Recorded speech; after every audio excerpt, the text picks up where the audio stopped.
11 জন নয়, অতিরিক্ত আরো একজনের সাথে যেন খেলছে ব্রাজিল।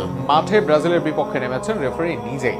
যেখানে ভিনিসিয়াসের গোলকে বাতিল করা হতো ফাউলের অজুহাতে, অথচ লিওনেল মেসির বেলায় যেন বাজে না রেফারির বাঁশি। তখন ফাউল হলেও চুপ থাকেন রেফারি। ব্রাজিল ও মেসির ক্ষেত্রে রেফারির আচরণের দ্বিচারিতা নিয়ে থাকছে প্রতিবেদনে। একটু ফ্ল্যাশব্যাকে নিয়ে যাওয়া যাক। 2 দিন আগে অস্ট্রিয়ার বিপক্ষে ম্যাচে মুখোমুখি হয় আর্জেন্টিনা দল। সেখানে 36 মিনিটে গোল করে এগিয়ে যায় আর্জেন্টিনা দল। তবে আর্জেন্টিনা দলের সেই গোলের আক্রমণটাই হওয়ার কথা ছিল না, কারণ যে ট্যাকেল থেকে বল পায় তারা, সেটা ছিল নিশ্চিত ফাউল।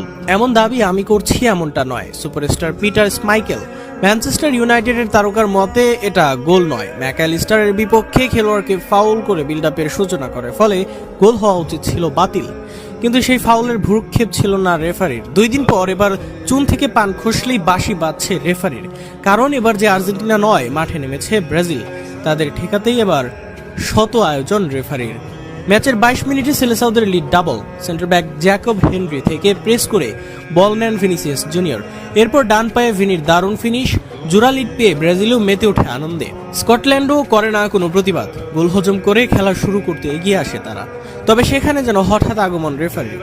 ভিনিসিয়াসের গোল চেক করা হয় ভিএআরে। সেখানে ফাউলের ক্লিয়ার প্রমাণ পাওয়া যায় না। খালি চোখে দেখে মনে হয়েছে প্রেসের জন্য সামনে থেকে পা পারান ভিনিসিয়াস। সেই পায়ে লেগেই পড়ে যান হেনরি।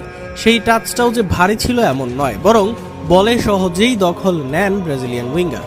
তবে রেফারির মাথায় যেন অন্য ভাবনা। সেই ভাবনা ব্রাজিলকে থামাতেই কিনা সেটা প্রশ্ন হয়ে থাকবে।